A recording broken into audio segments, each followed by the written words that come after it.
이 세상에 존재하는 모든 것들도 서로 같은 도구를 통해서만 교통이, 커뮤니케이션이 가능하고 다른 도구로서는 어떤 것을 받아들일 수 없는 것들은 수없이 많습니다. 앞에서도 이미 이런 말 했죠. 사람의 일을 사람의 속에 있는 영 외에 누가 알리요. 이 11절 상관절에 그런 비유를 본 바 있고 오직 하나님의 성령으로 이것을 우리에게 보이셨으니 성령은 모든 것 곧 하나님의 깊은 것이라도 통달하시느니라. 10절에서도 그렇게 말씀을 했습니다. 적어도 십자가를 통해서 하나님께로부터 주신 모든 것들은 인간적인 판단이나 지혜로서 이해되어지지 않는 것이라는 그런 사실을 말씀하고 있습니다. 우리가 예수 그리스도를 이해하고 받아들인 것조차도 하나님의 성령의 감동 없이는 불가능했을 것임은 당연한 이치죠. 그러므로 내가 너에게 알리노니 하나님의 성령으로 말하는 자는 누구든지 예수님을 저주할 자라 하지 아니하고, 이 부분이 중요합니다. 또 성령으로 아니하고는 누구든지 예수님을 주님이라 할 수 없느니라. 고린도전서 12장 3절에 그렇게 증거를 하고 있습니다. 우리 각자가 인정하든 인정하지 않든 이것은 분명한 사실이고, 이러한 십자가의 도의 원리는 지금도 변함이 없고 적어도 주님께서 이 땅에 다시 오실 때까지는 절대로 바뀌지 않을 것을 저는 장담합니다. 왜 그러냐니까 하나님의 말씀이 이를 증거하고 있기 때문입니다. 이미 1장 21절에서도 하나님의 지혜에 있어서는 이 세상이 자기 지혜로 하나님을 알지 못함으로 하나님께서 전도에 미련한 것으로 믿는 자들을 구원하시기를 기뻐하셨도다. 그렇게 증거를 한 바 있습니다. 하나님께서 죄인이었던 인간에게 거저 주신 모든 것들은 아무리 인간적일지라도 이해가 불가능한 것들 뿐입니다. 줘야 받고 또 받으면 당연히 줘야 되는 대가로 이루어지는 이 세상의 논리에서 은혜로 주신 모든 것들을 이해할 수 있는 도구조차 하늘로부터 주어진 것으로만 가능함을 인간 지혜의 시대에 이 인간 지혜의 중심인 고린도에서 바울은 증거를 하고 있는 것입니다. 세상에서 최고로 치는 사람의 지혜로는 하늘로부터 주신 것을 이해할 수 없다. 이것이 바울이 지금 우리에게 증거하고 있는 말씀이죠. 역시 오늘 전하는 저를 통한 말씀 자체도 사람의 두뇌로 이해하려면 불가능할 뿐입니다. 세상 것들을 이해하는 데는 무딜지라도 신령한 것들을, 하늘로부터 온 것들을 잘 이해하는 성령으로 충만한 이 말씀을 듣는 저와 여러분 되시기를 주님의 이름으로 부탁을 드립니다. 오늘도 세 가지로 이 말씀을 나누겠습니다. 첫 번째는 12절에서 13절의 말씀인데요. 우리가 세상의 영을 받지 아니하고 오직 하나님께로부터 온 영을 받았으니 이는 우리로 하여금 하나님께서 우리에게 은혜로 주신 것들을 알게 하려 하심이라. 우리가 이것을 말하거니와 사람의 지혜가 가르친 말로 아니하고 오직 성령께서 가르치신 것으로 하니 영적인 일은 영적인 것으로 분별하느니라. 그랬다고요. 하나님의 성령을 우리에게 주신 이유, 하나님의 성령이 믿음의 사람들 속에 거하게 하신 이유를 이 말씀은 우리에게 하고 있습니다. 이 세상에는 육신의 눈으로 볼 수 없지만 영적인 존재들이 참 많이 있습니다. 그리고 이 영적인 세력은 우리 하나님의 형상을 가진 사람들에게 많은 영향을 끼치는 것도 사실입니다. 그러므로 중요한 것은 어떤 영적인 존재에 의해서 영향을 받느냐 하는 것입니다. 우리는 다 여기 안에 있는 사람들이 하나님의 신령한 성령의 영향을 받는다. 이렇다면 더 바랄 게 뭐 있겠습니까? 그런데 안타깝게도 믿음의 사람들조차도 이런 거룩한 하나님의 성령의 영향력보다는 그렇지 못한 어둠의 세력의 영향을 받을 때가 더 많다는 겁니다. 그렇기 때문에 우리가 주의해야 되고 조심해야 되는 것입니다. 이런 이유에서 바울은 우리의 씨름은 혈과 육을 상대하는 것이 아니요 통치자들과 권세들과 이 어둠의 세상 주관자들과 하늘에 있는 악의 영들을 대함이라. 에베소서 6장 12절에 그렇게 증거를 하고 있습니다. 그러나 다행히도 하나님 우리 아버지께서는 우리 각자의 인간됨으로 이 어둠에 맞서도록 버려두시지 않으셨다는 사실입니다. 하나님의 부르심에 응답해서 말씀에 순종하여 거듭난 자들마다 하나님 아버지를 알게 하는 성령님을 우리에게 보내주심으로 영적인 세계를 바로 분별할 수 있게 하셨다는 사실이죠. 이것은 이미 모든 믿음의 사람들에게 허락하신 것이고 약속하신 것입니다.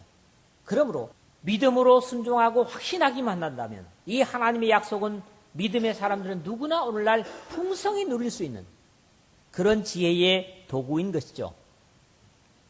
그런 이유로 하나님 아버지께 나아가는 것이 더욱 쉽게 하셨다는 말씀이죠. 너희는 무서워하는 종의 영을 받지 아니하고 양자의 영을 받았으므로 우리가 아빠, 아버지라고 부르짖느니라. 로마서 8장 15절 그렇게 말씀합니다. 구약에 그 위대하다는 하나님의 종들도 다 두려움과 공포로 하나님 앞에 나갔습니다. 그러나 예수님을 통해서 하나님의 자녀가 된 우리들은 하나님을 아주 가볍게 마치 어린아이가 아빠하는 것처럼 하나님 아버지를 가까이 부르고 또 접할 수 있다는 그런 귀중한 약속인 것이죠. 그렇기 때문에 하나님의 아들의 십자가를 의지하는 자들은 적어도 더 이상 유혹하고 넘어뜨리려는 악한 영들의 지배 받지 않게 하셨다는 약속입니다. 이렇게 예수 그리스도의 죽으심과 부활의 하나가 된 사람들은 더 이상 세상의 악한 영들의 영향 아래 있지 않게 되었음을 확신시켜주는 내용이 오늘 우리가 읽은 첫 부분의 말씀입니다. 우리가 세상의 영을 받지 아니하고 오직 하나님으로부터 온 영을 받았으니 12절 상반절에 그랬는데요. 바울 사도는 이를 더욱 분명히 확신시키기 위해서 만일 너희 속에 하나님의 영이 거하시면 너희가 육신에 있지 아니하고 영에 있나니 누구든지 그리스도의 영이 없으면 그리스도의 사람이 아니라. 이 로마서 8장 9절에서 이 사실을 보다 분명하게 하고 있습니다. 그리고 그 분명한 이유를 이는 우리로 하여금 하나님께서 우리에게 은혜로 주신 것들을 알게 하려 하심이라 12절 하반절에 그렇게 가르쳐주고 있습니다. 우리에게 주신 엄청난 사랑과 은혜의 선물을 헤아리고 알게 하는 것들은 결국 육신의 지혜로나 지식으로 알 수 있는 것이 아니고 하나님으로부터 오신 성령을 통해서만 가능하다고 하는 그런 말씀입니다. 가게에 진열되어 있는 많은 물건들이 내가 필요하면 돈을 줘야 그것을 받습니다. 만약에 돈을 주지 않고 가져오면 어떻게 돼요? 도둑놈이 돼요. 근데 하나님께서 우리에게 영적으로 허락하신 것들은 어떻습니까? 돈을 주고 받은 것들입니까? 그렇기 때문에 돈을 주고 사야 하는 그런 상대적인 원리에서는 절대로 하나님께서 거저 주셨다고 하는 사실 자체를 이해할 수 없다는 말씀이에요. 우리에게 주신 엄청난 사랑과 은혜의 선물을 헤아리고 알게 하는 것들은 결국 육신의 지혜로나 지식으로 알 수 있는 것이 아니고 하나님으로부터 우리에게 주어진 성령을 통해서만 가능하다. 이런 말씀이에요. 이런 이유에서 우리가 영적일 때만이 하나님께서 우리에게 거저 주신 선물들이 무엇이며 얼마나 귀중한 것을 이해하게 됩니다. 영적이지 못하면 다른 사람에게는 하나님께서 선물을 많이 주셨는데 나는 적게 주셨다고 투정할 수도 있고 내가 받은 것은 하찮은 것이라고 생각할 수도 있습니다. 그러나 그렇지 않습니다. 하나님은 모든 사람들에게 공평한 은혜를 주셨는데 그 은혜를 누리는 각자의 뭐예요? 영적인 상태가 감격이 충만하기도 하고 영적이지 못하면 부족할 수도 있다는 거지요. 그러므로 우리가 얼마나 영적이어야 되겠습니까? 그래야 하나님의 은혜를 풍성히 누릴 수가 있는 것이죠. 이 말을 뒤집어서 하면 위로부터 주어진 귀중한 것들을 육신적으로 판단할 때 절대로 귀중하게도 감사하게도 생각할 수 없다는 겁니다. 하나님께서 주신 것들은 육신으로 헤아리면 아무것도 감사한 게 없습니다. 여러분들이 영적으로 헤아릴 때만이 그것이 가치가 있고 생명이고 귀중함을 깨닫게 된다는 거지요. 이런 이유는 우리의 신앙적 삶에서 언제든지 쉽게 확인되어지는 사실들입니다. 우리가 영적이지 못하면 우리가 가진 신앙적 가치는 점점 하찮게 여겨지고 세상적인 것들이 더 귀중하게 보이기 시작합니다. 이것은 죄송하지만 영적이지 못한 모습인 거지요. 그러므로 세상의 가치들이 하나님의 주신 것들보다 더 귀중하게 보이기 시작한다면 우리의 영적인 상태를 점검해 볼 필요가 있습니다. 여러분들이 하나님의 사람이라면 그래야 됩니다. 지금 예배당에 오시기 전에 여러분들에게 무엇가 더 귀중했었습니까? 하늘에서 하나님께 주신 것들이 더 귀중했습니까? 아니면 땅에 보이는 것들이 더 귀중했습니까? 거기에 상태에 우리의 영적인 상태를 점검할 수가 있다, 이런 말씀이죠.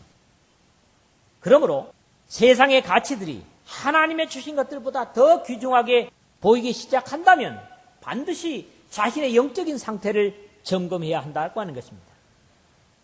그러므로 이런 입장에서 십자가의 도가 멸망하는 자들에게는 미련한 것이요 구원을 받는 우리에게는 하나님의 능력이라고 하는 말씀은 꼭 불신의 사람들만을 두어하는 얘기가 아닙니다. 믿음의 사람들에게도 십자가의 도가 참으로 귀하고 감사하고 감격이 되는 것, 이것은 구원에 있는 삶이 분명합니다.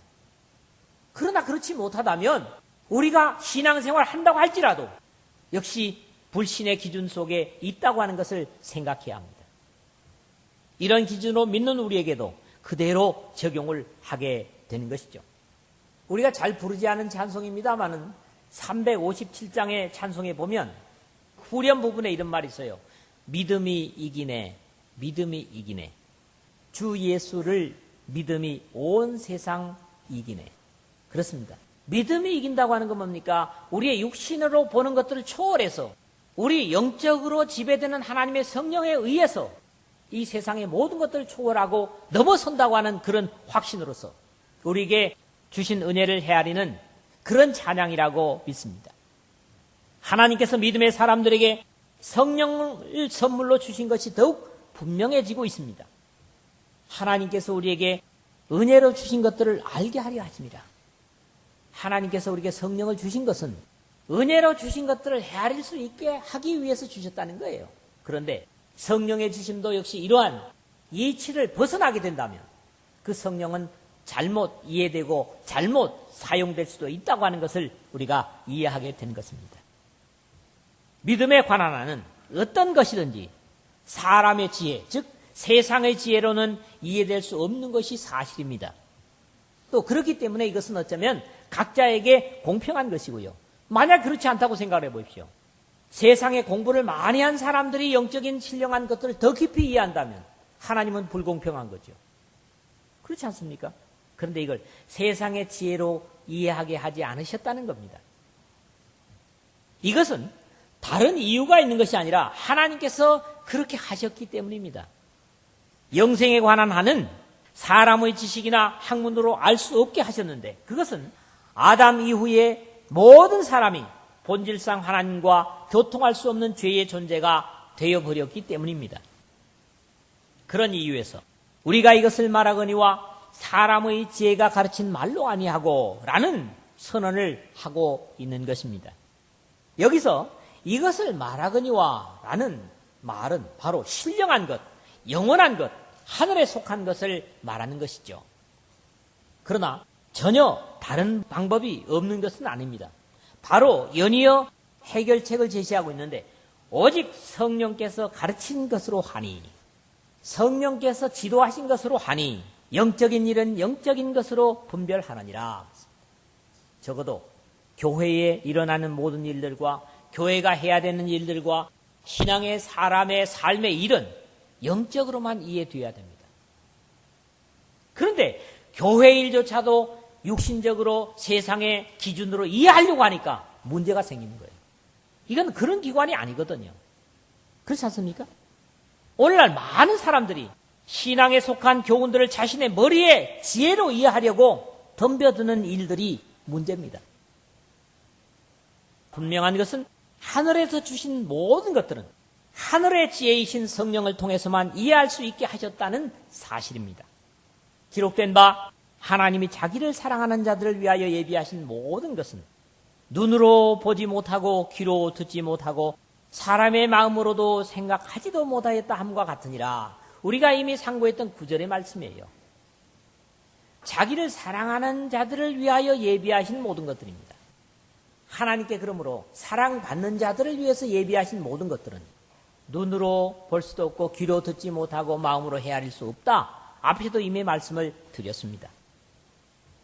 영적인 일은 영적인 것으로 분별하느니라. 오늘 13절 하반절이고 제가 제목으로 잡은 말씀이죠.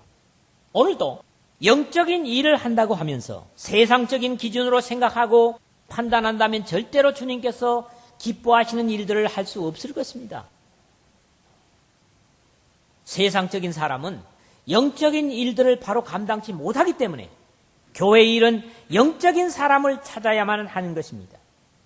그러질 못하고 교회의 직분자들을 마치 끼워 넣기 식으로 교회의 일꾼을 뽑는다면 절대로 영적인 기관이 되지 못할 것입니다. 분명히 교회 직분에 하는 일들이 중요하지만 그 일하는 사람들이 먼저 영적이어야 된다는 겁니다. 그런데 우리는 많이 이 사실을 간과합니다. 그 영적이지 못한 사람들에게 영적인 일을 기대하는 것 자체가 잘못된 거거든요. 그런데 어떻게 영적이지 못한 사람들에게 영적인 일을 하라고 당부할 수가 있겠습니까? 그래서 하는 일보다 중요한 게 그 사람의 신앙적인 자격이라는 겁니다. 교회는 그렇습니다. 그래서 저는 그런 부분에 많이 하나님 앞에 기도하면서 고심을 하고 있습니다. 이 교회의 되어온 전례를 볼 때도 그렇기 때문에 그래서 우리는 영적으로 어떤 것을 한다고 할 때 절대 재촉해서는 안 됩니다. 심사숙고하고 하나님과 의논하고 기도하면서 영적으로 만들어진 사람을 통해서 교회 일을 해야 돼요. 그런데 만들어지지 못한 사람들 통해서 영적인 일을 하려고 하니 얼마나 이게 모순입니까? 그렇지 않습니까? 영적인 일을 사모하는 자들이 교회의 덕을 세울 수 있고 영적인 자격을 갖춘 자들이 교회를 위해서 일할 수 있는 것입니다. 그러면 너희도 영적인 것을 사모하는 자인즉 교회의 덕을 세우기 위하여 그것이 풍성하기를 구하라. 고린도전서 14장 12절이에요. 뭡니까? 영적인 것을 사모하는 자들이 어떻게 된다고요? 교회의 덕을 세운다는 겁니다. 덕이라고 하는 것 신앙에 대단히 중요합니다. 덕이 되지 못하면 사람을 많이 상합니다. 무서운 일이죠. 영적인 교회 속에서 영적인 자세로 일하지 못하고 결국 인간적인 자세로 일함으로써 사람을 상하는, 그래서 메시지도 중요한 겁니다. 그렇지 않습니까? 영적인 일, 하늘의 왕국의 일, 즉 천국의 일은 영적으로 판단이 가능한 성령의 사람들이 가능할 수 있기 때문에 예루살렘 교회의 물질을 관리하게 하기 위해서 뽑혔던 7사람들도 이것이 다른 일이 아니라 신앙적인 것을 가르치는 것이 아니고 모여진 연보를 고루 나눠주는 그런 일임에도 불구하고 이들의 자격을 어떤 걸 물었습니까? 믿음과 성령이 충만한 사람 7을 뽑았다는 겁니다. 믿음과 성령이 충만한 사람을 7을 뽑았고 앞에 내놓았을 때 사도들이 그들에게 안수를 했다는 거지요. 민수기 11장에 보면 좀 진기한 사건이 하나 있습니다. 그게 뭐냐 하면 특히 25절에서 29절을 보면 이스라엘의 70명의 장로들을 선택했어요. 그리고 모세가 하나님과 대화를 하고 있습니다. 그런데 이 70명의 장로에게 하나님의 영이 임했어요. 그래서 예언을 합니다. 그런데 그 중에 그 70명에 들었던 사람들 중에 엘닷과 메닷이라는 2사람이 아직 모임에 참여하지 못하고 이스라엘 백성들의 진중에 있었습니다. 그런데 이 70명의 장로가 예언하는 가운데 이 진중에 남아있던 엘닷과 메닷도 예언을 하는 거예요. 그러니까 모세의 측근이었던 누구예요? 제자였던 여호수아가 내 주 모세여 그들을 말리소서, 예언하지 말게 해달라는 겁니다. 진중에서. 그러니까 여기에 대한 모세의 답변이 뭐냐 하니까 여호와께서 그의 영을 그의 모든 백성에게 주사 다 선지자가 되기에 하시기를 원하노라, 그렇게 얘기를 합니다. 그렇습니다. 구약에도 하나님의 영이 임하셔서 모든 백성들이 하나님의 지도를 받기를 원했던 모세의 안타까운 심정을 듣는 거지요. 오늘 여러분들에게도 하나님의 영이 충만히 임하셔서 모든 사물을 다 하나님의 은혜와 생명으로 이해하고 성령으로 이해하는 그런 모든 주님의 백성들이 되시기를 주의 이름으로 부탁을 드립니다. 영적인 일은 영적인 것으로 분별하느니라. 이것은 만고의 진리입니다. 영원히 바꾸지 않을 신앙의 원리입니다. 여러분 모두가 신앙과 교회의 모든 일을 영적으로 분별할 수 있는 신령한 사람들이 되시기를 주의 이름으로 다시 한번 당부를 드립니다. 두 번째, 오늘 14절 말씀입니다. 육에 속한 사람은 하나님의 성령의 일을 받지 아니하나니 이는 그것들이 그에게는 어리석게 보이며 또 그는 그것들을 알 수도 없나니 그러한 일은 영적으로 분별되기 때문이라. 오늘 14절에 그랬죠. 이 말씀은 바로 앞의 말씀의 정반대가 되는 의미의 말씀입니다. 영적인 삶에 있어서 언제나 가장 큰 장애는 육신의 삶과 육적인 판단 그리고 인간적인 가치를 중요하게 생각하는 것입니다. 여러분, 소위 말하는 크리스찬이티라고 하는 것은 절대로 휴머니즘이 아닙니다. 인간의 가치를 귀중하게 생각하는 것이 아닙니다. 많은 사람들이 오해를 하죠. 여기에 육신에 속한 사람이라고 하는 말이 무슨 말이냐면 포시키코스 대 안드로포스, 거듭난 사람과 반대되는 자연인, 육적인 사람을 말하는 겁니다. 바울 사도는 이러한 사실들을 로마서에서 분명히 말씀을 하고 있습니다. 육신의 생각은 하나님과 원수가 되나니 이는 하나님의 법에 굴복하지 아니할 뿐 아니라 할 수도 없음이니라. 육신에 있는 자들은 하나님을 기쁘시게 할 수 없느니라. 그렇습니다. 육신의 생각은 하나님의 뜻을 따르지 못한 정도가 아니라 하나님의 뜻과 원수가 됩니다. 그리고 절대로 하나님의 일을 기뻐할 수 없습니다. 이게 육신의 생각이라는 거예요. 로마서 8장 7절 8절의 말씀이죠. 육에 속한 사람은 하나님의 성령의 일을 받지 아니하나니 오늘 14절 상반절에 그랬잖아요. 예수 그리스도의 육신의 동생으로 났던 유다도 그의 서신에서 이런 말을 합니다. 이 사람들은 분열을 일으키는 자며 육에 속한 자며 성령이 없는 자니라. 유다서 1장 19절에 그렇게 지적을 하는데 이걸 거꾸로 말하면 이렇습니다. 성령이 없는 자는 육에 속한 자고 분열을 일으키는 자라는 겁니다. 공교롭게도 예수님의 혈육의 육신의 형제였던 야고보도 같은 논리를 가르치고 있습니다. 그러나 너희 마음속에 독한 시기와 다툼이 있으면 자랑하지 말라. 진리를 거스러 거짓말하지 말라. 이러한 지혜는 위로부터 내려온 것이 아니요 땅 위의 것이요 정욕의 것이요 귀신의 것이니. 야고보서 3장 14절 15절 그렇게 말씀합니다. 이것도 거꾸로 한번 여러분들이 읽어보십시오. 귀신의 것이다. 성령의 것이 아니고 귀신의 것이다. 그러면서 이것은 뭐 정욕적인 것이다. 그 다음 뭐예요? 땅 위의 것이다. 위로부터 온 것이 아니다. 이렇게 이해를 할 수가 있는 겁니다. 자, 이런 예는 성경에 얼마든지 있습니다. 예수님께서 십자가를 지시기 전날 밤에 성령을 보내실 것을 제자들이 가르치시면서 이렇게 말씀하시죠. 그는 진리의 영이라. 세상은 능히 그를 받지 못하나니 이는 그를 보지도 못하고 알지도 못함이라. 요한복음 14장 17절에 그렇게 증거를 하셨습니다. 이는 그것들이 그에게는 어리석게 보임이요 또 그는 그것들을 알 수도 없나니. 오늘 14절 중반절에 그랬죠.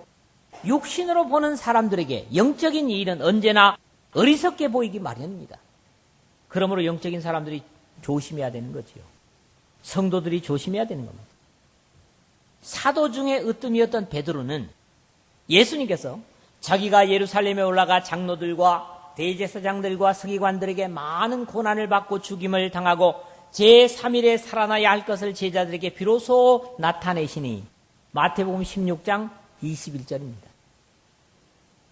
자, 내가 이제 예루살렘에 올라가서 많은 고난과 멸시와 천대를 받고 십자가에 죽어야 된다. 그리고 3일에 살아날게. 이렇게 말하죠. 그랬더니 연이어서 베드로가 딱 앞에 나서면서 뭐라 합니까? 예수님을 붙들고 항변하여 이르되 주여 그리 마옵소서. 이 일이 결코 주에게 미치지 아니하리이다. 22절에 그럽니다. 예수님을 생각하고 자신들을 생각하는 베드로의 반응이었지만 이것은 영적인 반응이 아니었습니다. 그렇기 때문에 예수님께서 뭐라고 말씀하십니까? 예수께서 돌이키시며 베드로에게 이르시되 사탄아 내 뒤로 물러가라. 너는 나를 넘어지게 하는 자로다. 내가 하나님의 일을 생각하지 아니하고 도리어 사람의 일을 생각하는도다. 23절에. 자, 이 일이 어디에서부터 연유되었습니까? 사람들이 나를 누구라 하느냐? 그러니까 세례 요한 들으는 선지자나 또 죽은 엘리야가 살아났다고 말하는 사람들이 많습니다. 그랬죠. 그랬을 때 그럼 너희들은 나를 누구라 하느냐? 그러니까 베드로가 대표적으로 그랬잖아요. 주는 그리스도 살아계신 하나님의 아들이십니다. 요한의 아들 시몬아 내가 참 복이 있다. 이것을 알게 한 이는 혈육이 아니라 내 하늘에 계신 아버지다. 이게 뭐예요? 영적인 답변이라 이거죠. 그럼에도 불구하고 조금 뒤에 바로 가서 베드로는 이렇게 영적이지 못한 육신적인 반응을 보이게 되는 겁니다. 왜겠어요? 성령의 인도를 받지 못했던 베드로였기 때문에 창세전부터 계획되어 있는 예수님의 구속의 역사를 가로막고 나서다가 호되게 책망을 받았던 것 역시 오늘 우리 신앙의 부정적인 모델이 되고 있습니다. 오늘 우리도 같은 모습으로 하나님 아버지의 선하신 뜻을 가로막고 나선다면 같은 책망을 주님으로부터 받을 수밖에 없을 것입니다. 영적인 일의 해답은 오로지 그러한 일은 영적으로 분별되기 때문이라 하는 14절 하반절에 정답이 있는 것이죠. 인간적으로 계산해보고 손해와 이익을 따져보기보다는 이것이 진정 하나님께 영광이 되는가, 교회의 공동체의 유익이 되는가를 영적으로 생각하는 것 자체가 필요한 것입니다. 교회 일은 그렇게 해야 됩니다. 여러분 모두가 육신의 판단이 아닌 영적으로 분별하여 하나님을 기쁘시게 할 수 있는 신령한 사람들이 되시기를 주의 이름으로 축복합니다. 세 번째 마지막으로 15절에서 16절의 말씀입니다. 신령한 자는 모든 것을 판단하나 자기는 아무에게도 판단을 받지 아니하느니라.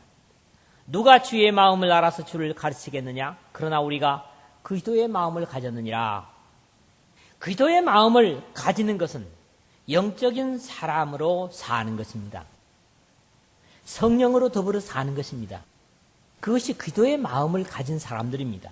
한마디로 얘기하면 그런 거지요. 이 마지막 말씀은 사실 그렇게 어려운 말씀이 아닙니다. 바로 영육의 판단의 결론이죠.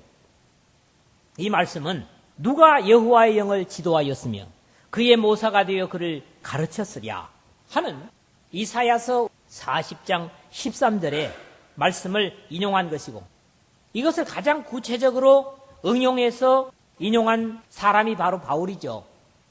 로마서 11장 34절에서 읽게 됩니다. 누가 주의 마음을 알았느냐? 누가 그의 모사가 되었느냐? 그렇게 기록이 되고 있습니다. 바울은 이 말씀을 인용하기 전에 먼저 이렇게 고백을 합니다.